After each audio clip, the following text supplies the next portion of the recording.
नमस्कार श्रोते हो. साहित्य पंढरी या कथाकथन चॅनलवर तुम्हा सगळ्यांचं मनापासून स्वागत. श्रोते हो, तुम्ही ऐकताय दस काकडे लिखित फिरंगी ही कादंबरी. कालच्या 11व्या भागात आपण ऐकलं की बजाबा पाटील तुरुंग फोडून बाहेर आला. त्याच्या मुलीनी म्हणजे अर्थात बायजाबाईनं आपल्या वडिलांच्या मदतीनं आणि शिवाच्या क्रांतिकारक मित्रांच्या मदतीनं फिरंगी साहेब मेजर रोज याच्या छावणीवर हल्ला केला. बॉम्बस्फोटात मेजर रोजचा मृत्यू झालेला आहे. आता बघूयात पुढे नेमकं काय घडतंय. आजच्या या 12व्या अर्थात शेवटच्या भागात आपण ऐकणार आहोत आज या कादंबरीचा शेवटचा भाग. नारायणगड, लेण्याद्री, मडखोरं, शिवनेरी जंगलपट्टी ही शिवाच्या टोळीची लपण्याची ठिकाणं. गावोगावच्या घरात सर्वांनी लपून बसणं शक्य नव्हतं. फिरंगी खबरे गावोगाव भटकत होते. तुकड्यावारी इनामाच्या लाचेनं ते आपल्याच देशबांधवांची चुगली करत होते. मग क्रांतिकारक त्यांना पकडत होते, त्यांच्या पायाला पत्र्या ठोकत होते. त्या पत्र्यानं ते पाणी मागत होते, पण त्यांना पाणी मिळत नव्हतं. गळ्याला सोस पडत होता. आपण फितोरी करायला नको हे त्यांच्या लक्षात येत होतं. हरिश्चंद्रगड तसा मडपासून जवळ, सर्वांपासून तो दूर. 4 जिल्ह्यांच्या सीमारेषा तिथे एकत्रित होत होत्या. ठाणे, पुणे, नगर, नाशिक जिल्ह्यांच्या हद्दी हरिश्चंद्रगडावरनं दिसत होत्या. तो गड सर्वांपासून दूर. खाली भयाण भेसूर कडे. खाली कोणी पडलं की डोळे मिटायचे आणि राम म्हणायचं, खेळ खालास.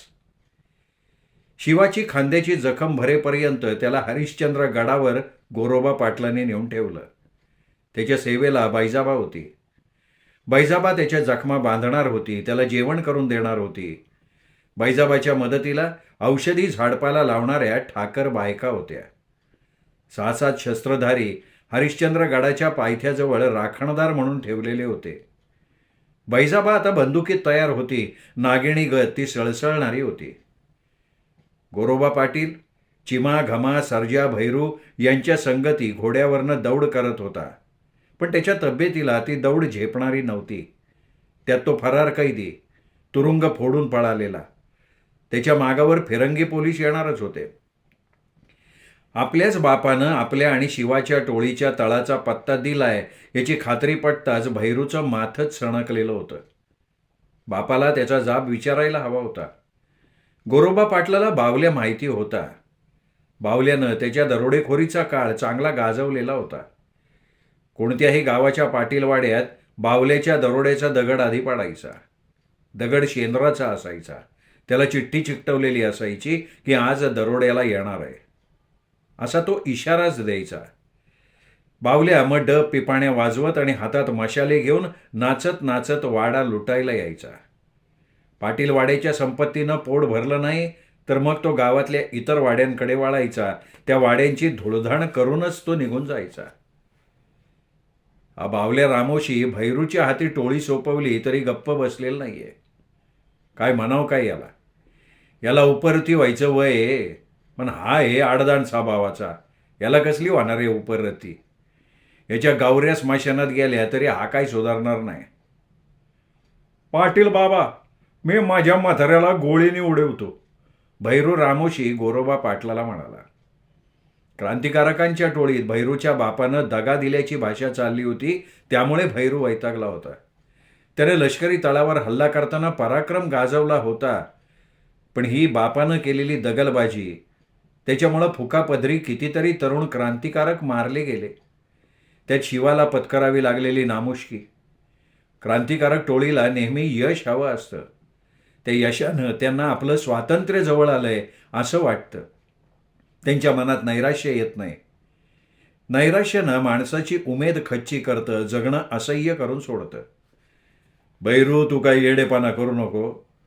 मी बावल्याला समजुतीचे 2 शब्द सांगतो, ऐकल तो. या वयात तरी त्याला उपरती होईन. पाटील बाबा, माझ्या म्हाताऱ्याला मी चांगला ओळखतो. त्याला तुम्ही ज्ञान सांगून काय उपयोग होणार नाही. नाहीतरी पण मी येतो ना तुझ्या संगती. भैरू आणि गोरोबा पाटील घोडदौड करत मडच्या भैरूच्या झोपड्याकडे गेले. त्यांच्याबरोबर 10-15 रामोशी आणि तेवढेच क्रांतिकारक होते. गोरोबाला संरक्षण आवश्यक होतं, कारण फिरंगी पोलीस त्याच्या मागावर होते. भैरूनं आपल्या झोपड्यात प्रवेश केला तेव्हा तो चांगला शहारला. त्याच्या बापाला आढ्याला दोर बांधून गळफास दिला होता. त्याची विधभर जीभ बाहेर आली होती. डोळ्यांची बुबुळं आत्ता टपकन खाली पडतात का काय असं वाटत होतं. अरे हे काय झालंय, कुणी केलं असं हे, भैरू म्हणाला. काय तुझ्या बापाने गळफास तर नाही ना लावून घेतला भैरू? नाही नाही, एवढा हळवा नव्हता माझा बाप. अरे उलट्या काळ ज्याचा मांग आहे तो काय स्वतःहून गळफास लावून घेणार नाही कधी. अरे मग समजायचं काय आपण? भैरू झोपड्या बाहेर आला. बाजूलाच भाताच्या गंजी मागे कोणीतरी लपल्याचं त्याने बघितलं. तो तसाच धावत गेला तर पलीकडच्या झाडीतला गुज्या रामोशी. कोण आहे गुज्या? तू माझ्या बापाला फाशी दिली वय रे? अरे नाही बाबा, हा एक लांगडा घोडेस्वार आलता. एका पायाने तो लंगडत होता, त्याला नीट उभं बी राहता येत नव्हतं. अरे त्याचं नाव मार्तंडा होतं, मग त्यांनीच गळफास दिला.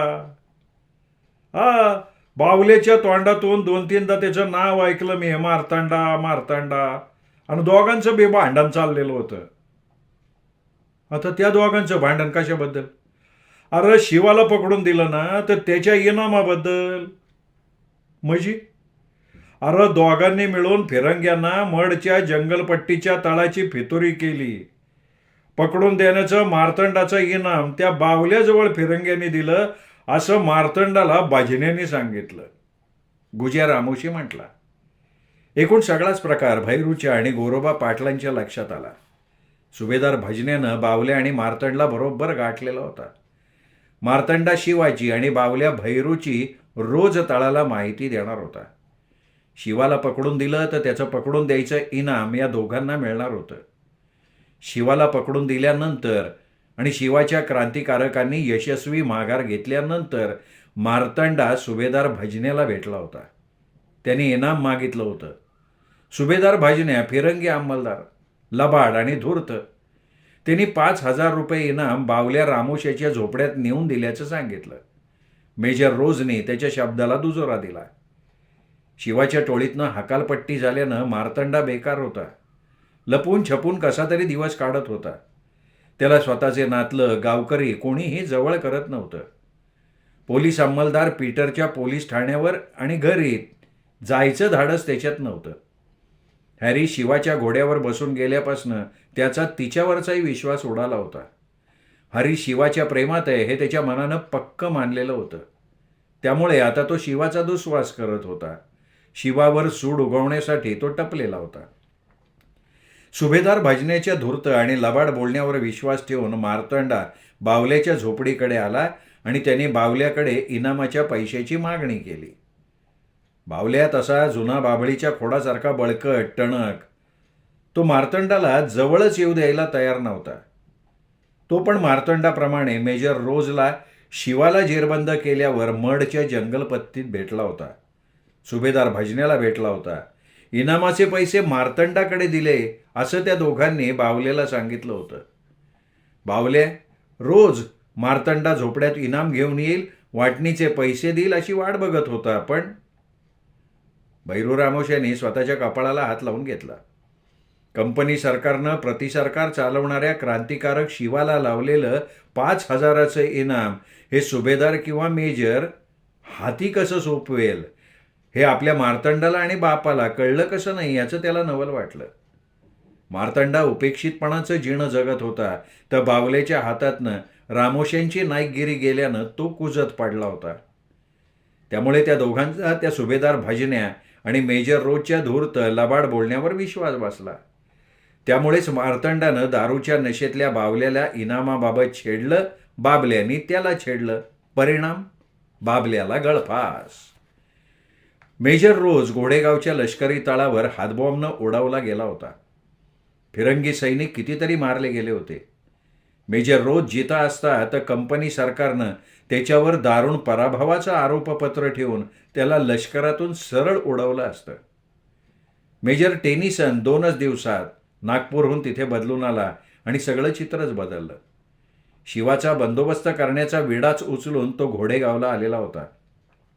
सातारला क्रांतिसिंह नाना पाटलांसाठी तसाच तोला मोलाचा लष्करी अधिकारी सरकारला मिळतच नव्हता.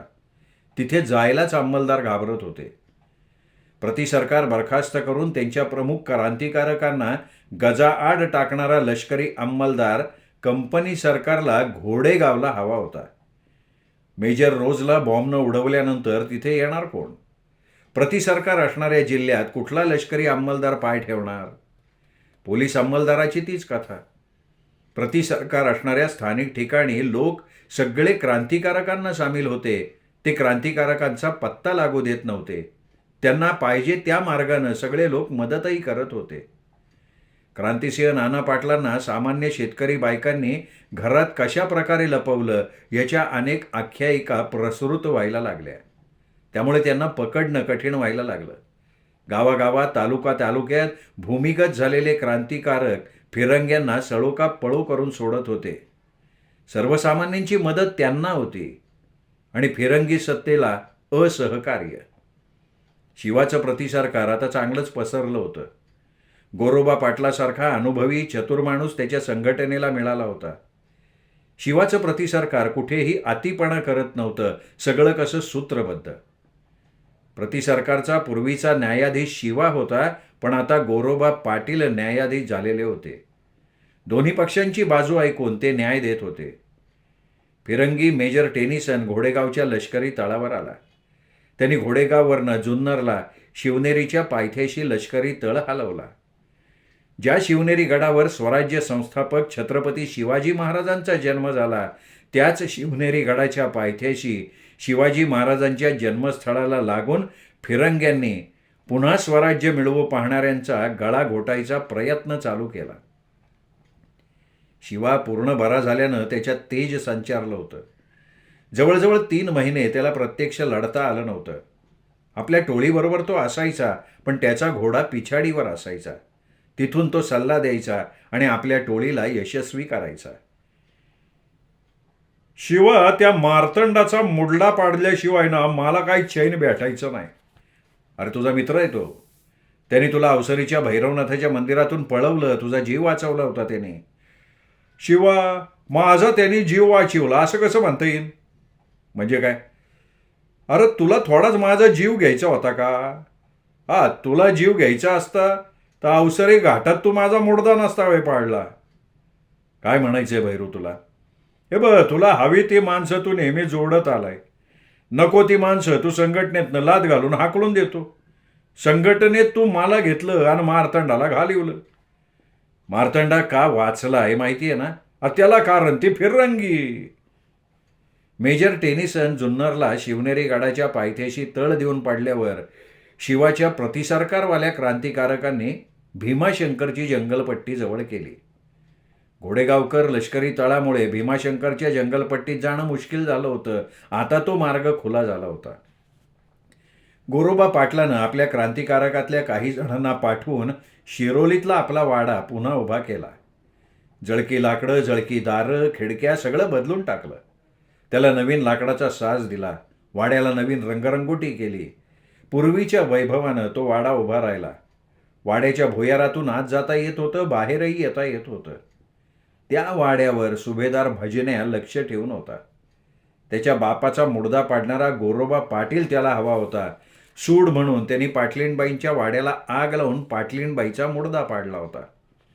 त्या वाड्याच्या नव्या जन्मानंतर शिवाची आई त्या वाड्याची व्यवस्था पाहायला लागली होती. तिला सगळा गाव जपत होता. आपल्या गावात जन्म घेणाऱ्या बड्या क्रांतिकारकाची आई म्हणून तिला गावात मान मिळत होता. पोलीस अंमलदार पीटर मोटारनं शिरोरीला मुद्दाम आला होता. त्याच्याबरोबर हॅरी होती. हॅरीनी मुद्दाम शिवाच्या वाड्याकडे फेरी मारली. शिवाच्या वाड्यात राहणारी त्याची आई गोरोबा पाटलाच्या वाड्यात गेल्याचं कळताच ती तिथे गेली. शिवाच्या आईला बघताच ती पटकन खाली वाकली आणि तिने तिच्या पायावर डोकं ठेवलं. फिरंगी पोलीस अंमलदाराची तरुण पोर शिवाच्या आईच्या पायावर डोकं ठेवते. सगळ्या गावाला आश्चर्य वाटलं. हा ग, तू माझ्या पाया पडली वय पोरी? अहो, तुम्ही मला मदर सारख्या. काय ग बाय, मला तू तुझी सासू तर नाही ना समजत? हो, मी तुमची सून व्हायला तयार आहे मदर. मग कुठं माशी शिकली? मी फिरंगी आहे ना. फिरंगी म्हणून मी उगाच जन्माला आले. अगं मी शिवाला सांगते की काय उपयोग नाही सांगून. दुसऱ्या धर्माची तरुण पोर लव्ह मॅरेजसाठी धर्म बदलून सून म्हणून करता येते, पण पण ह्या देशात काही फिरंगी तरुण हिंदुस्थानी झालेत की पोरी. तुझं काय कठीण आहे? तुमचा पोरगा क्रांतिकारक आहे, प्रति सरकारवाला, पत्री सरकारवाला, त्याच्या गव्हर्नमेंटचा कायदा भारी, तेव्हा मदर हे काय जमायचं नाही. पण तिच्या बोलण्यात शिवाविषयी प्रेम होतं, अभिमान होता. त्याची ती रंगी, ती माहिती आहे तुम्हाला? त्याची रंगी आणि कोण बाय ती? अहो त्याची लवर. लवर म्हणजे काय ग बाया? अहो म्हणजे त्याची होणारी वाईफ, त्याची बायको. शिवाची आई तशी एवढी दूधखोळी नव्हती. शिवा आणि बैजबाईच्या लहानपणापासून त्यांची जोडी बघत होती. तिला बैजाबा आवडली होती. ही फिरंगी तिला रंगी समजतीये, देशी समजतीये. हे फिरंगी, अगं मला तर रंगी पण हवी आणि फिरंगी पण हवी. दोन सुना सांभाळाय मी तयार आहे बरं का. पण शिवा नाही तयार व्हायचा. शिवा होईन ग तयार, पण ती जहाल रंगी आहे ना, ती रंगी काय तयार व्हायची नाही. हॅरीच्या पोलीस अंमलदार बापाला तो संवाद न आवडणारा होता. त्यांनी हॅरीला तिथून निघायला सांगितलं. शिवाच्या आईला हात जोडून ती तिथनं चालायला लागली. भीमाशंकरच्या जंगलपट्टीत गर्द पर्णराजीत शिवाचा तळ पाडला होता. भीमाशंकरच्या तळावर काळ्या वर्णाची नऊवारी साडी चोळी नेसलेली तरुण बाई हजर झाली. ती घोड्यावरनं आली होती. प्रति सरकारपुढे तिला आपली कैफियत मांडायची होती. शिवाच्या पुढे ती आदबीने उभी राहिली. शिवाच्या नजरेला नजर न देता ती खालमानेनं बोलली, मी तक्रार घेऊन आली आहे. कोणती तक्रार? न्याय मिळेल. पाटील बाबा न्यायाधीश आहेत, ते काय तो न्याय देतील. पाटील बाबा? हे कोण आहेत पाटील बाबा? मी तर ऐकलं होतं शिवा क्रांतिकारक न्यायाधीश आहे. तुला काय म्हणायचंय? तुमच्या क्रांतिकारकांच्या टोळीत तुरुंग फोडून पळून आलेल्यांना न्यायाधीश केलं जातं, ही थट्टा आहे. ती काळी सावळी तरुणी बोलली. हे ऐकलं आणि शिवा ताडकन उठून उभा राहिला. गोरोबा पाटलांवरचा हा मर्मभेदी हल्ला तो सहन करू शकत नव्हता.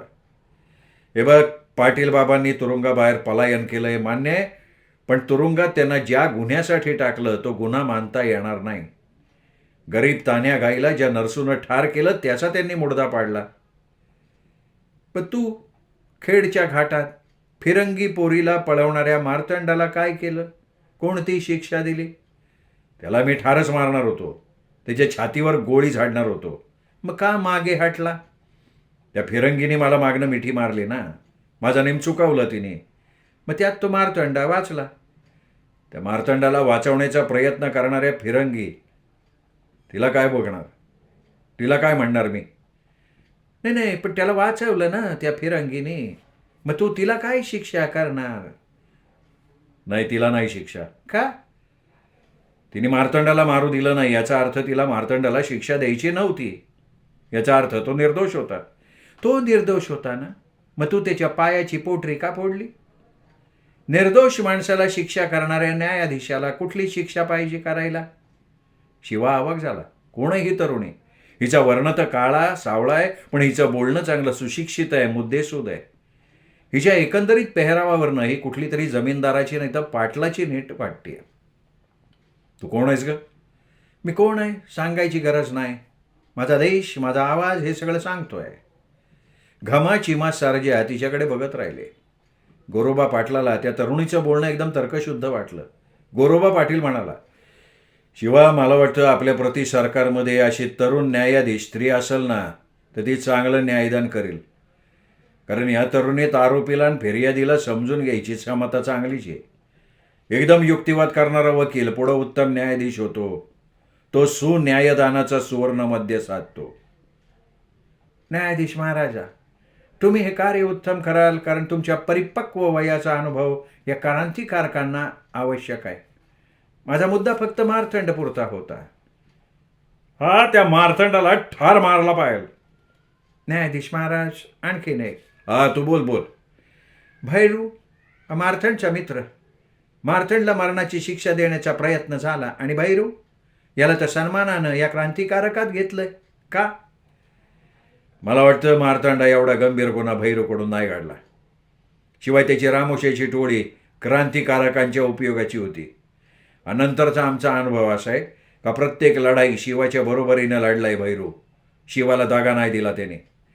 पण ह्याच्या बापानं मार्तंडाच्या सोबतीनं दगाबाजी केली, फितुरी केली, त्यामुळं तर शिवाने त्या तरुणीला न्याहाळायला सुरुवात केली. जंगलपट्टीच्या मागच्या बाजूला बायकांच्या मदतीनं स्वयंपाक आटोपून आलेली बाईजबा तेवढ्यात तिथे आली. तिने त्या काळ्या सावळ्या तरुणीला बघितलं आणि एकदम म्हणाली, अगं कोण फिरंगी तू आहे वय? तू या वेशात इकडं कुठं? ही फिरंगी? ही पोलीस अंमलदार पीटरची लेक? अरे तू हॅरी आहेस? मी हॅरी. तुम्हा सगळ्यांना विनंती करायला आले. कोणची विनंती करते ग पोरी? मार्तंडाला मारायची शिक्षा द्यावं नका. सगळे चकित झाले, कारण त्याचा पहिला गुन्हा मी केला. त्याला मी बांगड्या भरल्या. त्याला नामर्द म्हणून मी हेणावलं. म्हणून त्यांनी माझ्यावर सुडो गावला. त्याच्या हातात मी ज्या बांगड्या भरल्या त्याच त्यांनी माझ्या हातात भरल्या. माझ्या टेनिसनला तुम्ही लुगडं चोळी नेसवलं, त्यालाही बांगड्या भरल्या. त्याला त्याच वेशात लष्करी तळावर पाठवलं. टेनिसनच्या दारूनं तो घात केला, नाही तर तो तुमच्या हातात तसा लागला नसता. सगळ्या प्रतिसरकारवाल्यांना तटस्थपणे हॅरीचं बोलणं पटत होतं. पण मार्तंडाने तुझ्याशी लग्न लावलं, त्यांनी तुझ्याशी अतिप्रसंग करायचा प्रयत्न केला. शिवा त्यांनी माझ्याशी मॅरेज केलं, पण मी कुठे त्याच्याशी मॅरेज केलं? त्याने अतिप्रसंग करायचा प्रयत्न केला, बट त्यात तो सक्सेस झाला नाही. बावल्याला पण वाटायचं की मी त्याची सून व्हावी, भैरूला पण वाटायचं.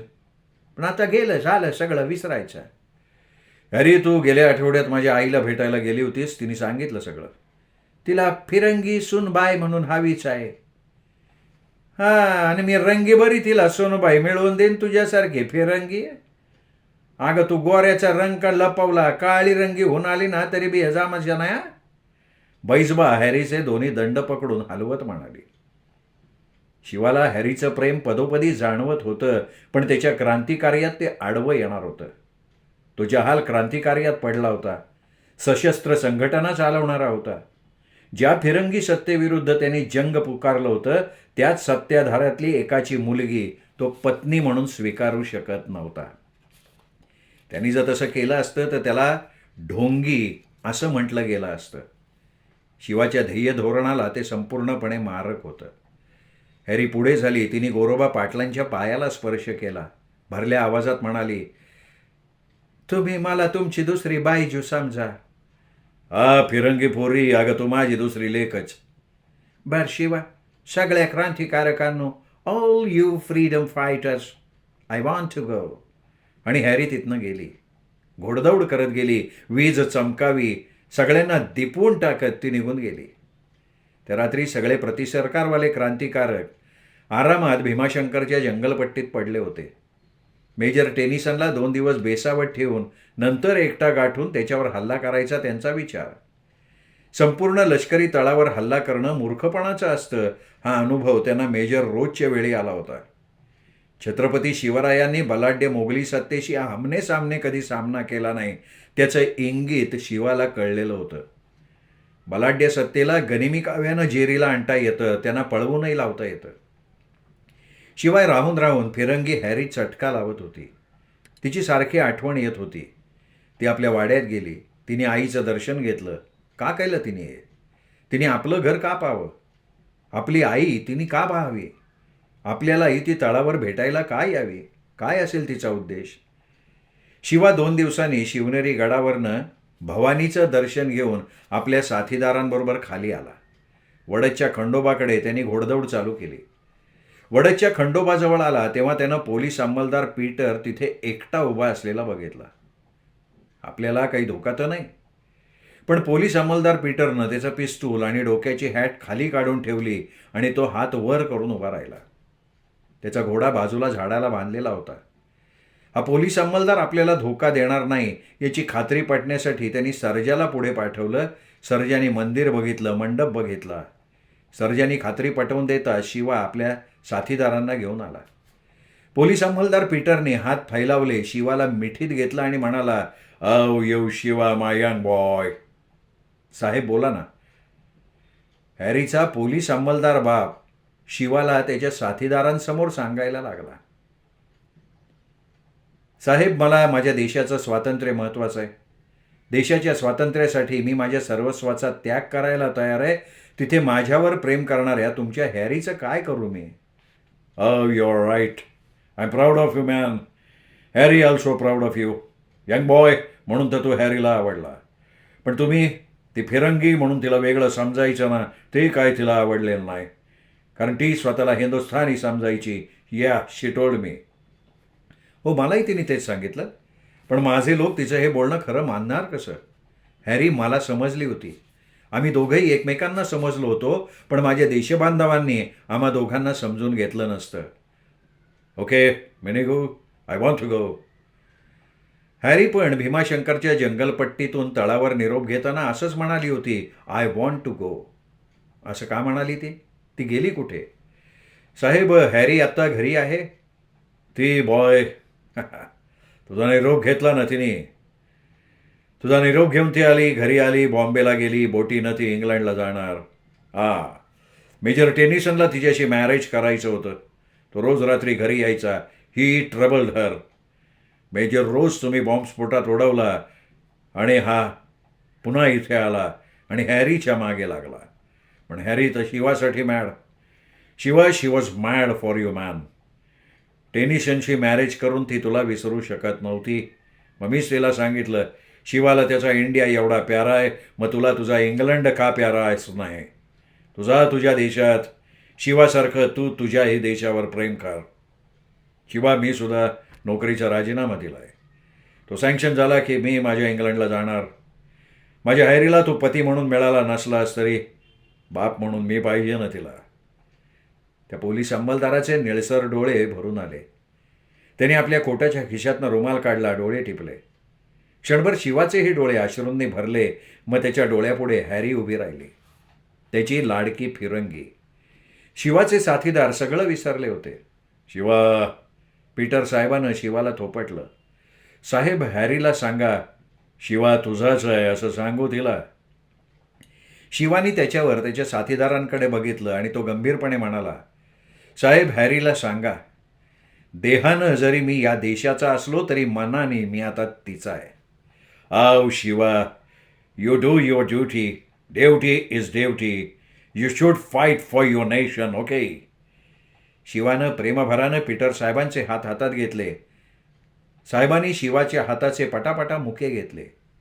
शिवानी मग पाठ फिरवली. चालताना त्याच्या डोळ्यापुढे ती फिरंगीची घोडदौड होती. सुसाट. श्रोते हो, तुम्ही ऐकत होता काकडे लिखित फिरंगी ही कादंबरी. क्रांतिकारकांचा हा लढा, काल्पनिक लढा अर्थात, कसा वाटला कमेंट करून जरूर कळवा. मला वाटतं या कादंबरीचा प्रत्येक व्हिडिओ तुम्ही लाईक केला असेलच. नसेल केला तर परत मागे जाऊन व्हिडिओ लाईक करा, प्रत्येक व्हिडिओवर कमेंट करा आणि ही अख्खी कादंबरी आपल्या कथाप्रेमी मित्रपरिवारात, नातेवाईकात शेअर करा. भेटत राहूयात साहित्य पंढरी कथाकथन चॅनलवर. पण त्यासाठी चॅनल सबस्क्राईब मात्र करून ठेवा, कारण मी नवीन कादंबरीचा पहिला भाग अपलोड केला की त्याचं नोटिफिकेशन ताबडतोब तुम्हाला मिळेल. नमस्कार.